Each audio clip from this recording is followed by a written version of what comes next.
دلم تنهاست، دلم دلگیر از این قسمت، دلم پابند دست سرد ظلمت، دلم رنجیده از عشق و محبت، دلم پژمرده از درد و شکایت.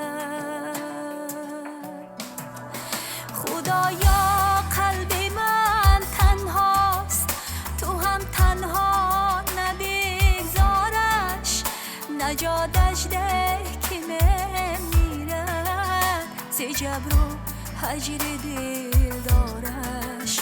خدایا قلب من تنهاست، تو هم تنها نبگذارش، نجاتش ده که میره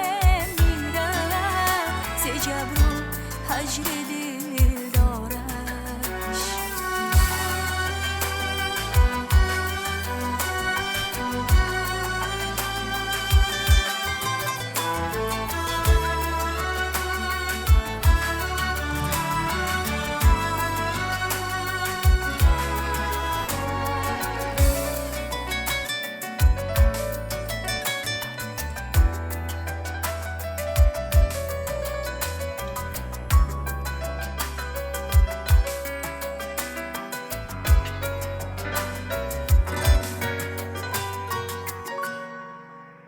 چرا دیگر سحرگاهان بروی من گلی خورشید نمیخنده، دلم از آرزو خالیست با فردا دل نمیبنده.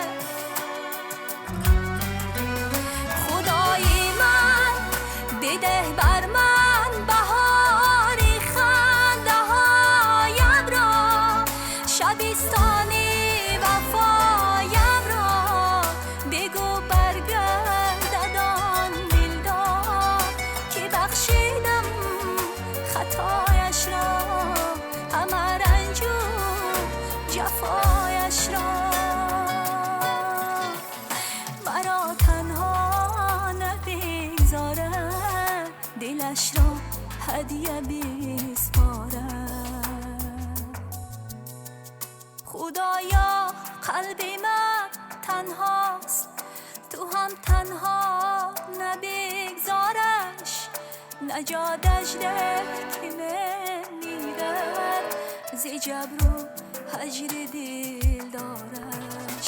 خدایا قلب من تنهاست، تو هم تنها نبگذارش، نجاتش ده که میرد ز جبر و هجر دل